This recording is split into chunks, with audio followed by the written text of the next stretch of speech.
오늘 함께 말씀 나누겠습니다. 오늘 에베소서 두 번째 말씀, 우리 에베소서 말씀, 에베소서 1장 1절에서 2절 말씀, 우리 함께 읽고 우리 나누도록 하겠습니다. 우리 함께 나눌 때 하나님의 은혜가 차고 넘쳤으면 좋겠고, 그리고 말씀을 준비할 때 에베소서 말씀이 어렵다라는 생각을 많이 합니다. 왜 어렵냐면 저랑 안 맞아요. 여기서 안 맞는 게 뭐냐면 성향이 안 맞았어요. 이 글의 성향과 제가 추구하는 성향이 맞지 않아요. 저는 이렇게 스토리로 되어 있는 이야기들, 성경의 이야기들이 되게 편한데, 이 에베소서는 사실 스토리보다는 복음의 메시지를 전하고 그 다음에 너의 삶의 메시지를 전해서 달락달락 구별되어 설교할 수 있는 거니 에베소서라고요.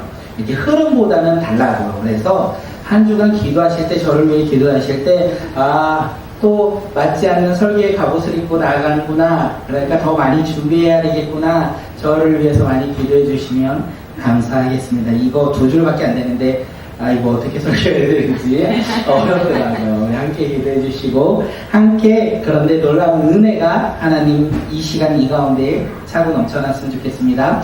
우리 이 시간 함께 말씀 나누겠습니다. 에베소서 1장 1절에서 2절 함께 짧은 구절이기에 함께 읽겠습니다. 시작. 하나님의 뜻으로 말미암아 그리스도 예수의 사도된 바울은 에베소에 있는 성도들과 그리스도 예수 안에 있는 신실한 자들에게 편지하노니, 우리 아버지와 주 예수 그리스도로부터 은혜와 평강이 너에게 있을지어다. 아멘. 아멘. 우리 꿈꾸는 예배 오신 모든 분들 주님의 이름으로 환영하고 사랑하며 우리가 서로를 위해 기도하는 공동체가 되길 기대하며 주님 앞에 나아갑니다. 어떤 마음으로 오셨습니까? 오늘 이 시간 이 자리에 우리는 아침에 일어나 눈을 뜨고 교회로 오는 그 발걸음까지 어떤 마음으로 오셨습니까? 또한 우리가 예배드리며 지금까지 우리 마음은 어떻습니까? 우리 가운데 소망이 있었으면 좋겠고 우리 마음 가운데 기대가 있었으면 좋겠습니다. 그냥 형식의 그 다음에 주일이게 오는 발걸음들이 아니라 내가 해야 해서 역할이 있어서 오는 예배의 자리가 아니라 우리의 믿음과 우리의 마음이 하나님의 나라의 소망을 두고 복음 앞에 나아가 우리가 기뻐하며 변화될 우리의 모습을 기대하며 우리가 항상 예배 자리에 나왔으면 좋겠습니다. 또한 그런 삶의 기대를 가지고 나왔을 때 변화가 예배 가운데 일어날 것이고 우리의 삶이 변화될 것이에요. 우리의 삶이 하나님의 나라와 복음으로 변화될 것이고 우리는요 그 변화된 삶을요 이웃들에게 어떻게요? 가감없이 담대하게 거침없이 전하고 가르치는 믿음의 자녀로서 변화가 일어나지 않을까 생각합니다. 제가 이렇게 메시지를 날마다 선포하는데 주변도 방금 생각났어요. 나는 어떤 마음으로 왔을까? 일어났을 때 7시네 교회 가야지. 그리고 얘들아 일어나라, 안 일어나냐, 나만 간다 이러면서 나오고, 오자마자 빵 굽는 거 어떻게 구워라 이러면서 준비했던, 그러면서 저희 마음 가운데 기대가 있었을까라는 생각. 어쩌면 전하는 자들이 제일 못하는 부분이 이렇게 전하기만 하는데 그의 삶에선 과연 그것이 있을까? 저를 위해서 많이 기도해 주시는 한 주가 되어야 되겠네요. 우리가 함께 기대했으면 좋겠습니다. 또한 소망을 두며 나아가는 믿음의 자녀들 되었으면 좋겠습니다. 하나님께서 오늘 우리에게 주신 말씀의 제목 믿음의 사람입니다. 함께 말씀 제목 읽겠습니다. 시작. 믿음의 사람. 믿음의 사람 누구일까요? 아니요, 바울이에요. 하고 나라고 하니까 바울이에요. 틀리셨어요. 믿음의 사람 바울의 이야기를 통하여 믿음의 사람이 어떤 사람인지 볼 것이고, 그 사람이 바로 오늘 우리가 되었으면 좋겠고, 그럼 믿음의 사람이 바로 오늘 우리고 또한 우리의 삶이 되어서 나아가는 믿음의 자녀들이 되었으면 좋겠습니다. 우리 지난주에 했던 설교를 조금 개관적인 설명 다시 한번 말씀드립니다. 사도 바울이요 3차 선교 여행 당시 3년 동안 에베소에 머물렀어요. 그리고 무엇을 합니까? 제자들에게 성령의 세례를 베풀었고요, 병든 자를 고치는 놀라운 능력을 행했습니다.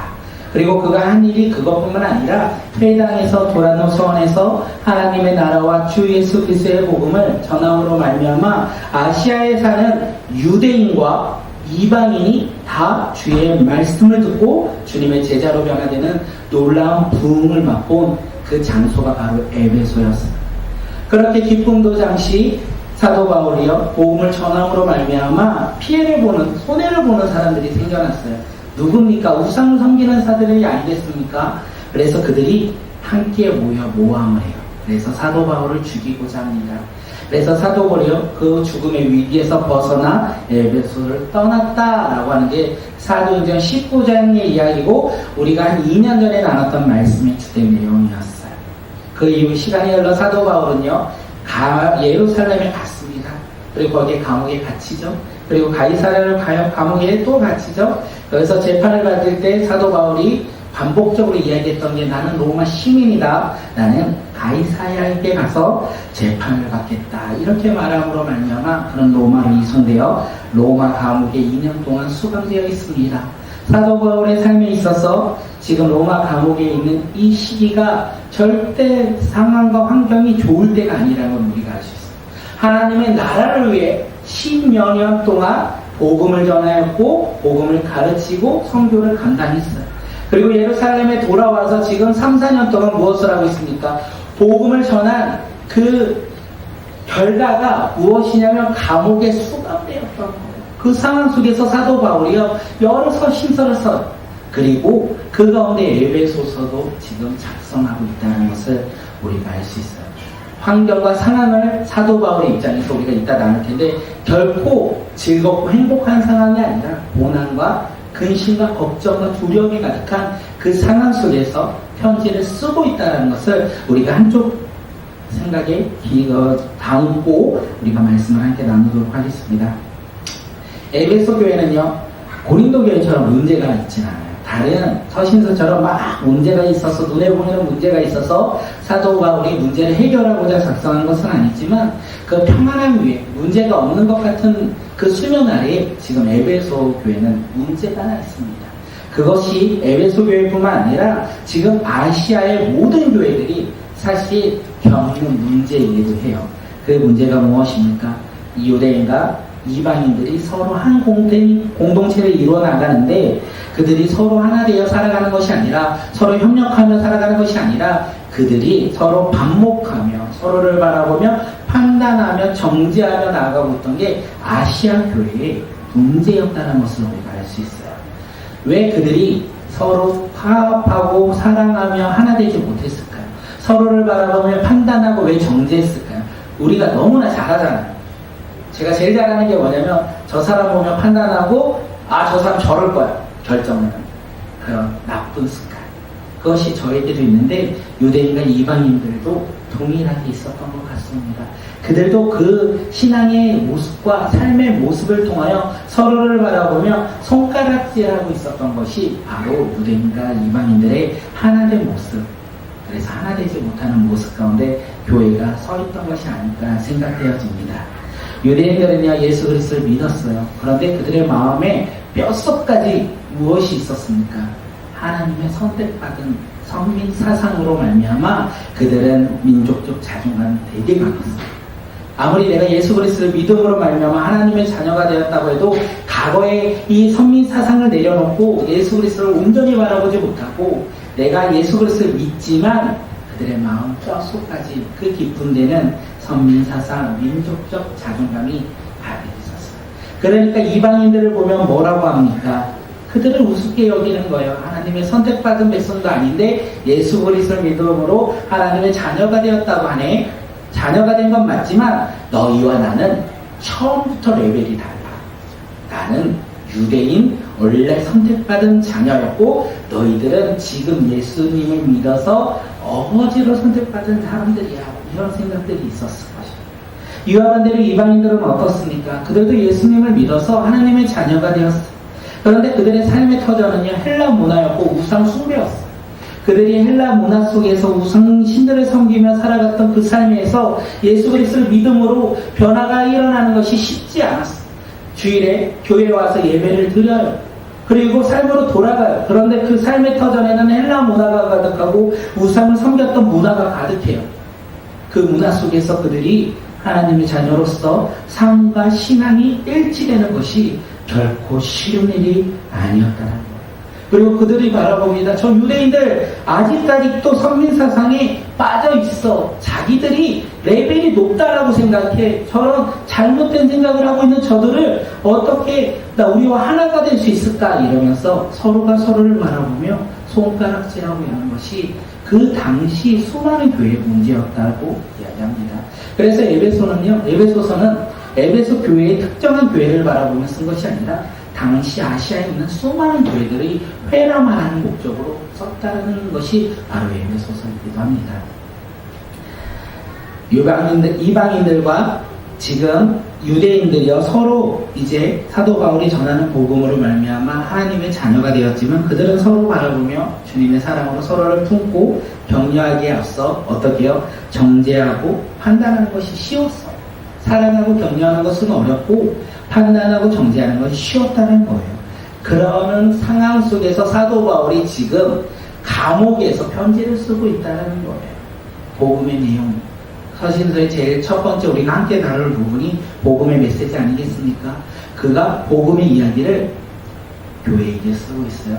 너희들, 너희의 모습들, 너희의 삶, 너희의 상황, 그것들이 중요한 것이 아니라 예수 그리스도의 복음이 중요해. 이렇게 얘기하면서 복음에 대한 메시지를 전한 다음에 이방인들과 유대인으로 살아가는 너희들이 아니라 그리스도, 예수 그리스도를 믿는 믿음의 자녀로서 너희가 하나 되어 이제는 옛사람을 버리고 새 사람을 입어 교회와 가정과 삶의 다양한 공동체로 나아가 너희들이 그리스도인으로 어떻게 살아가야 되는지 정죄하고 비판하고 판단하는 것이 아니라 서로 어떻게 격려하며 살아가야 하는지 이야기하는 것이 바로 에베소서 이야기라는 거예요.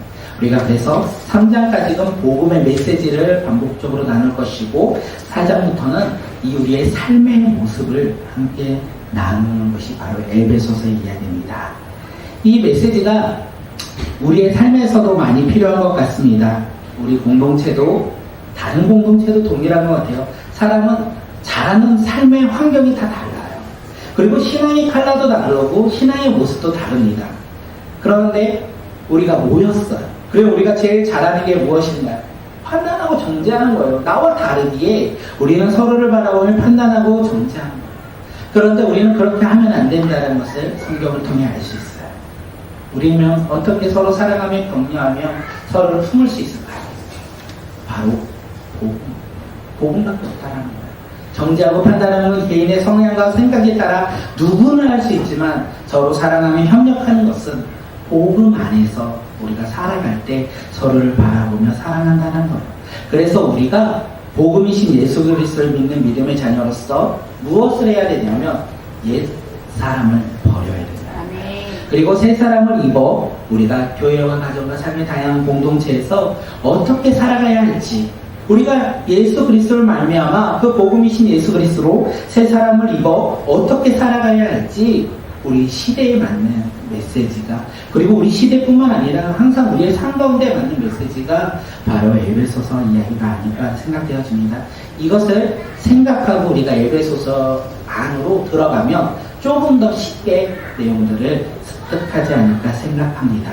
우리 함께 에베소서 1장 1절 말씀 읽겠습니다. 시작. 하나님의 뜻으로 말미암아 그리스도 예수의 사도된 바울은 에베소에 있는 성도들과 그리스도 예수 안에 있는 신실한 자들에게 편지하노니.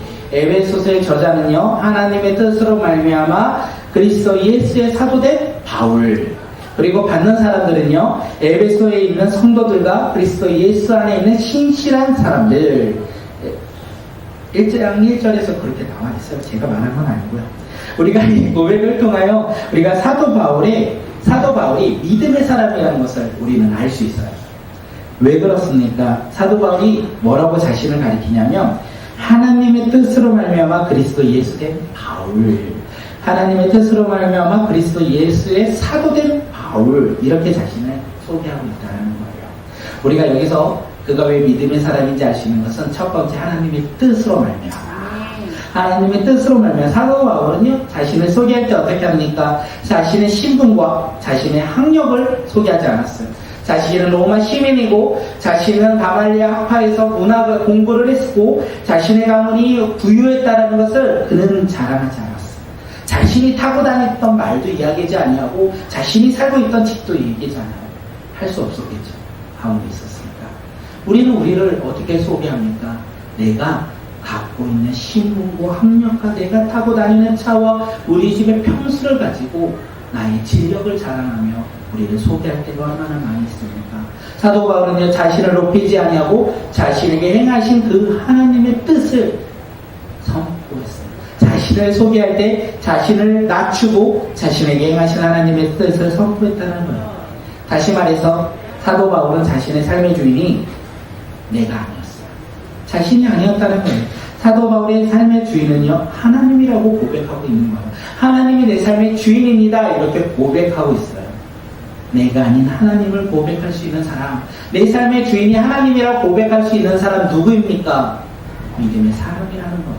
믿음의 사람만이 내가 내 삶의 주인이 아니고 내 삶의 주인은 하나님이다. 이렇게 고백합니다.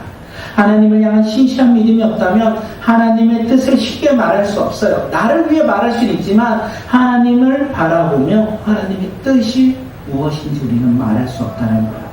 사도 바울이 지금 자신의 환경과 상황을 바라보았다면 절대로 하나님의 뜻을 말할 수 없어요.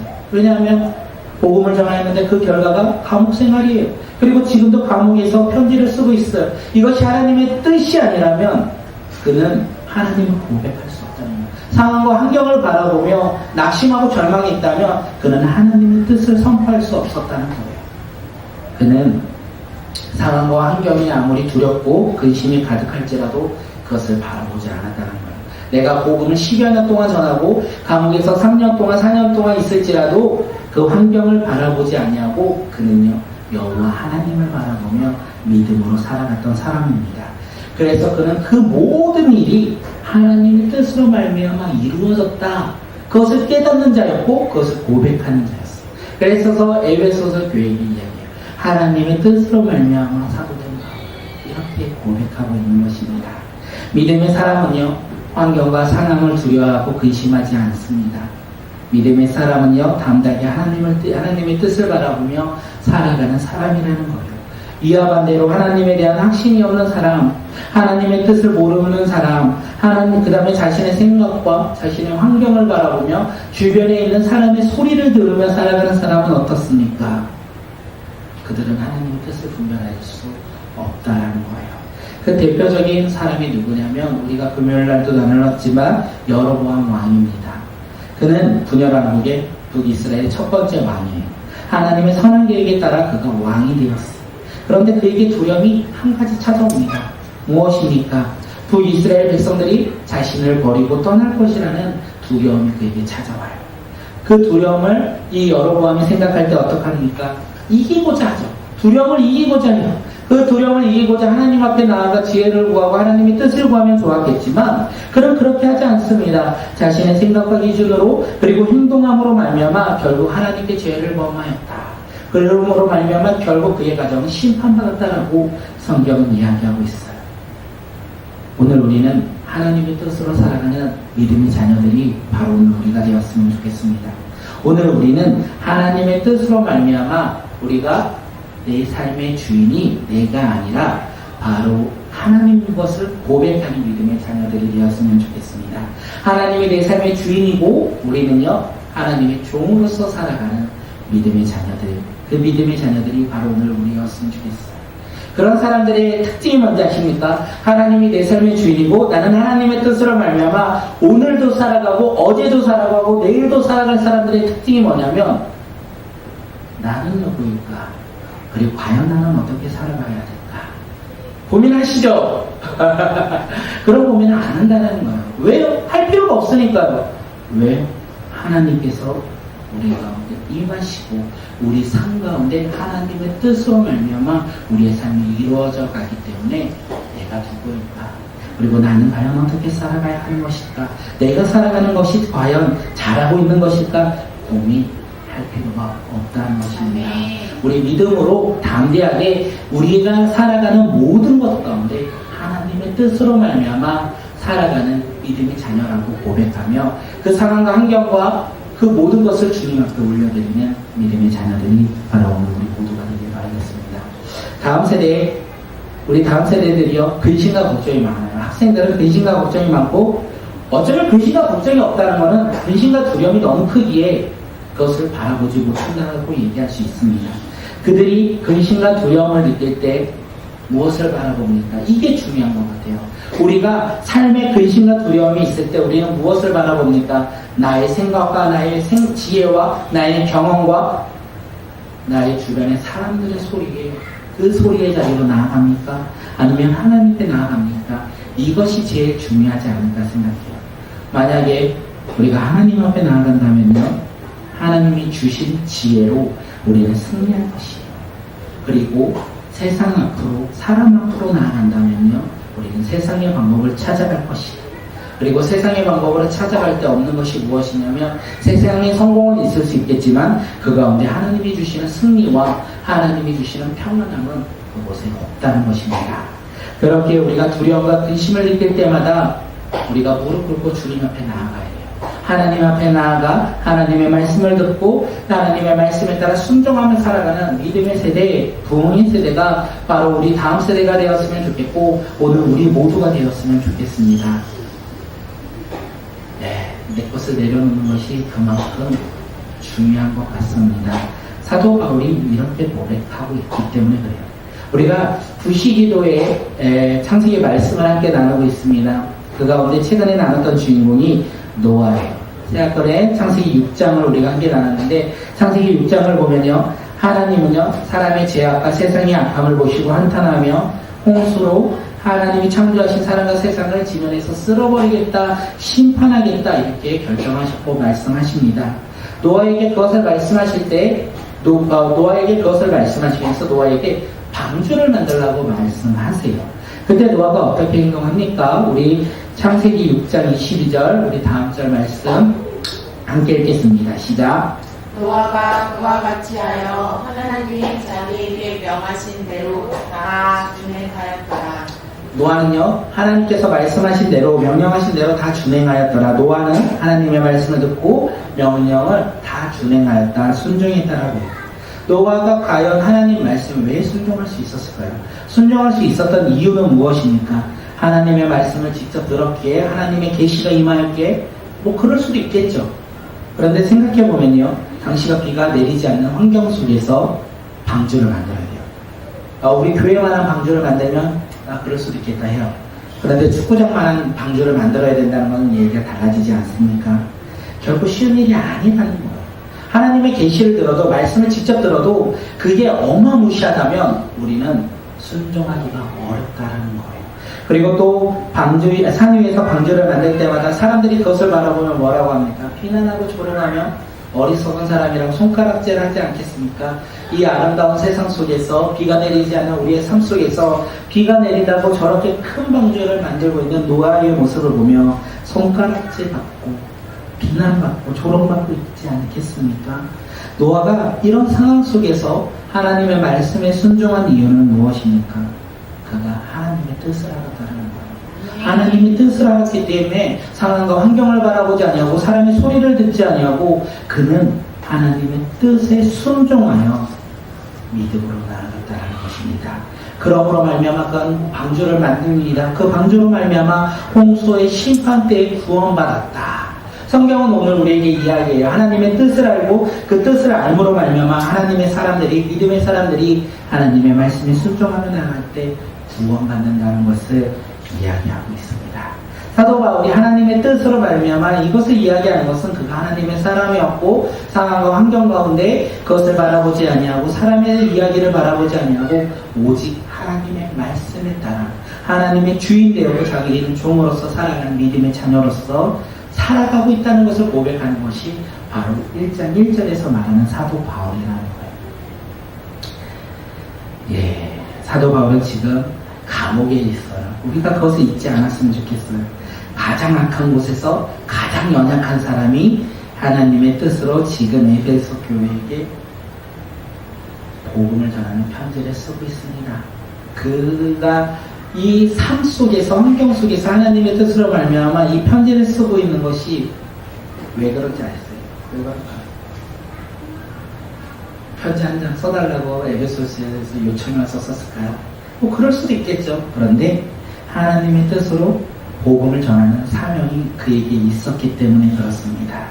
그는 상황과 환경이 어려울지라도 고난이 있을지라도 언제나 복음 전하는 일에 앞장서서 나아갔던 사람이에요. 그렇기 때문에 지금도 하나님의 뜻으로 말미암아 복음 전하는 사명을 감당하고 있다는 것을 우리가 알 수 있어요. 그런데 사도 바울이 이렇게 고난과 환난을 받았던 적이 한두 번이 아니에요. 고린도 후서에서 우리에게 말하죠. 옥에가 지고배에 수없이 맞고 죽을 고비를 여러 번 넘기고 40에 하나 감함에 5번이나 맞고 그리고 3번에 태장 맞고 1번에 돌로 맞고 여기 돌로 맞았을 때요. 우리가 사도행전에서 얘기했잖아요. 돌로 맞고 죽은 줄 알고 사람들이 갖다 버렸는데 다시 한번 부활한 이 사도 바울의 사명이 끝나지 않았다. 그래서 사명이 있는 자는 죽지도 않는다. 우리가 함께 나누지 않았습니까? 그리고 파선당하고 일주일을 깊은 바다에서 지내고 강의 유형과 강도의 유형과 이방인의 유형과 동족의 유형과 신의 유형과 강야의 유형과 바다와 거짓 청대의 유형 그리고 자지 못하고 줄이고 목마르고 여러 번 굶고 춥고 헐벗을 때도 그는 근심하고 두려워하지 않았어요. 왜요? 하나님의 뜻을 알았기 때문에 하나님의 뜻 자신에게 주신 그 복음 전달자의 사명을 그는 알았기에 이런 고난과 환난이 올지라도 그는 순종의 길을 걸을 수 있었다는 거예요. 하나님의 뜻을 알았기에. 믿음의 사람은 하나님의 뜻을 알고 순종하며 살아갑니다. 우리가 그것을 깨닫는 믿음의 자녀들이 되었으면 좋겠습니다. 그렇다면 사도 바울이 이 1장 1절에서 말하는 하나님의 뜻, 사도 바울을 향한 하나님의 뜻, 그 뜻이 무엇입니까? 우리 한번 에베소서 1장 1절 다시 한번 읽도록 하겠습니다. 시작. 하나님의 뜻으로 말미암아 그리스도 예수의 사도된 바울은 에베소에 있는 성도들과 그리스도 예수 안에 있는 신실한 자들에게 편지하노니 이런 이 사도 바울을 향한 하나님의 뜻 앞절에 있죠. 그리스도 예수의 사도된 바울. 그리스도 예수의 사도된 바울. 사도 바울은 하나님의 뜻으로 말미암아 자신이 사도가 되었다라고 얘기해요. 사도의 의미는 보냄을 받은 자라고 이야기합니다. 하나님이 예수님을 이 땅에 보내신 것처럼 예수님도 12제자를 택하시고 세상 가운데 복음을 전하는 복음 전달자로서 보내주셨어요. 초대교회 당시 사도가 누구냐면 예수님을 따르던 이 12제자를 가리켜 사도라고 이야기를 합니다. 그런데 예수님을 직접 만나본 적도 없는 이 사도 바울이 자신도 예수님이 보낸 사도다 이렇게 이야기하고 있어요. 자신도 예수님이 이 세상 가운데 보낸 복음 전달자다 이렇게 이야기하고 있어요. 사도 바울은 예수님을 따르던 만났던 적도 없고요. 나이 강의상, 연배상 만난 적도 없고 또한 예수님을 믿고 따랐던 제자도 아니었어요. 그 예수님을 믿기 전에는요. 교회를 핍박했고요. 믿는 자들을 박해했던 사람이 바로 사도 바울입니다. 그의 열정이 얼마나 대단한지 우리가 사도행전 8장에서 9장까지 함께 말씀을 나눴었어요. 예루살렘뿐만 아니라 그는요. 저기 떨어져 있는 이 다메섹까지 가서 교회를 박해하고 예수님을 믿는 제자들을 찾고자 했던 열정이 가득 있었던 사람이에요. 오직 하나님, 유대교의 열정이 가득한 사람이었습니다. 그런 그가 다메섹으로 가까이 가는 길에 보련히 하늘로부터 그에게 빛을 비추고 부활하신 예수님께서 말씀하셨어요. 예수님을 만났다는 거예요. 그 예수님을 만남으로 말미암아 그가 변화되었습니다. 어떻게요? 우리 사도행전 26장 16절 말씀 함께 읽겠습니다. 시작. 일어나 너의 발로 서라. 내가 내게 나타난 것은 곧 너가 나를 본 일과 장차 내가 나타난 일에 너를 종과 증인으로 삼으려 하니. 사도 바울이 9장 그리고 20장부터 3번에 걸쳐서 자신이 누구인지 검증하며 나아갔던 이야기예요. 내가 예수님을 만남으로 말미암아 나의 삶이 터전에서 일어나 이제 예수님이 행하신 모든 일을 그 모든 일의 종과 증인으로서 사명을 부여받았다. 그러면서 이방인의 사도라고 이야기를 하지 않습니까? 사도 바울이 예수 그리스도를 만남으로 말미암아 이방인들에게 복음을 전하는 사도로서 부름받았다. 이렇게 얘기해요.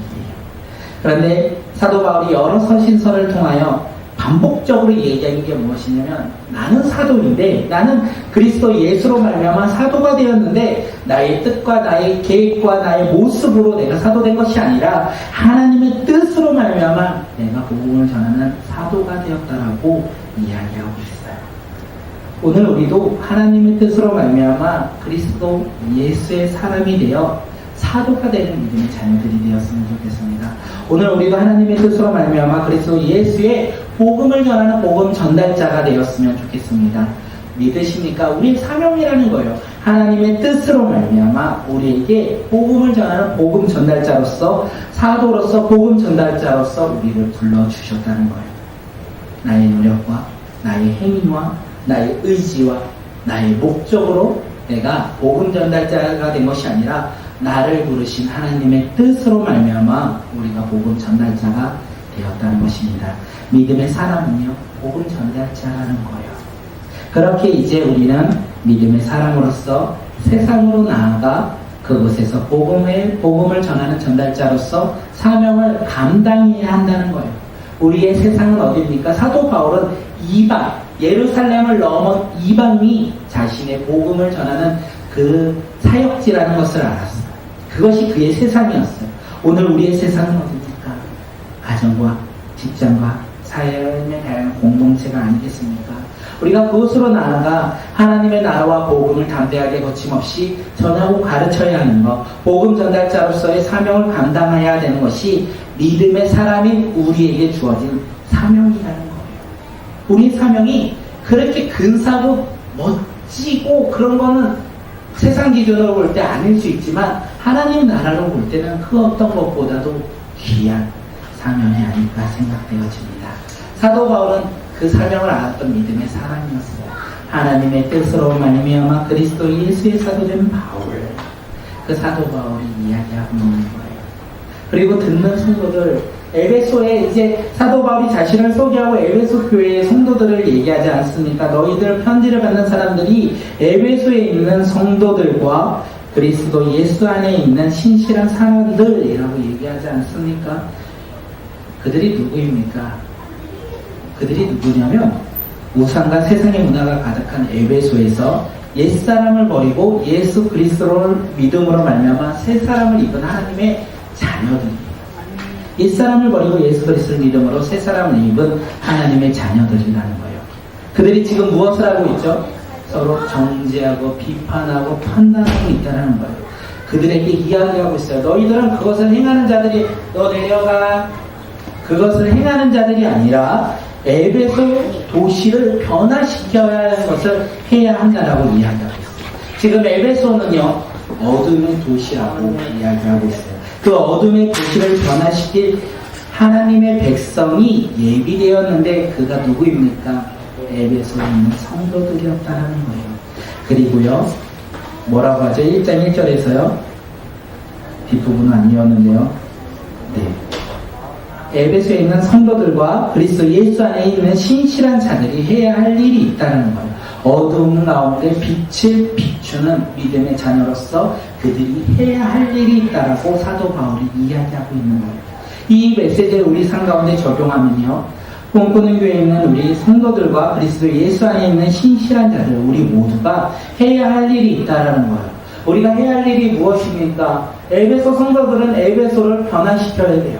우리는요, 대한민국 경기도 남양주 평내에 있는 꿈꾸는 교회를 다니고 있어요. 주님께서 우리를 이곳 가운데 불러주셨고 우리를 택하여 사명을 주셨어요. 그러면 우리는요, 어둠 가운데 있는 평내를 바라보며 기도해야 되고, 그리고 우리가 속해 있는 지역을 바라보며 기도해야 되고, 남양주와 대한민국과 열방을 바라보며 우리가 기도해야 된다는 거예요. 어둠 가운데 있는 이 세상 가운데 우리가 빛을 비추며 복음 전달자로서 우리가 그 사명을 감당해야 된다는 거예요. 주님께서 예비하셨다는 거예요.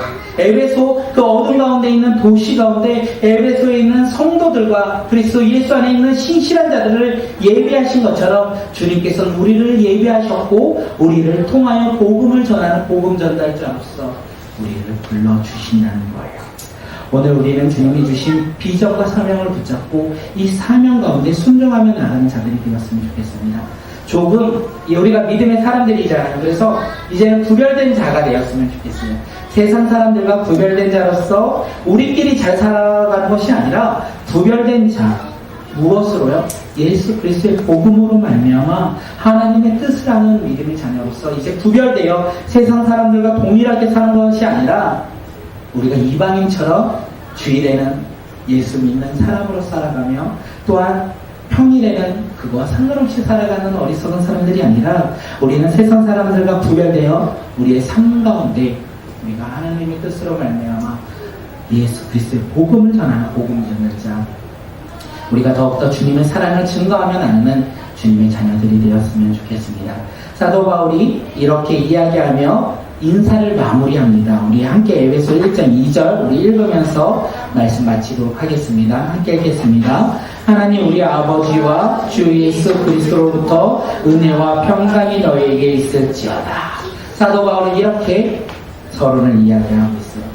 내가 누구이고 너희는 누구이며 우리가 하나님 우리 아버지와 주 예수 그리스도로부터 은혜를 받았고 평강을 받은 믿음의 자녀들이다. 이렇게 이야기하고 있어요.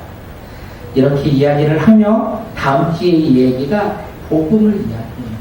감옥에 있는 그가 지금 이 유대인과 일반인 사이에 서로 하나 되지 못하는 그들을 바라보며 복음의 메시지를 전하고 있습니다. 믿음의 사람은 누구입니까? 하나님의 뜻을 아는 사람들이고 하나님의 뜻으로 말미암아 복음을 전하는 복음 전달자가 아니겠습니까?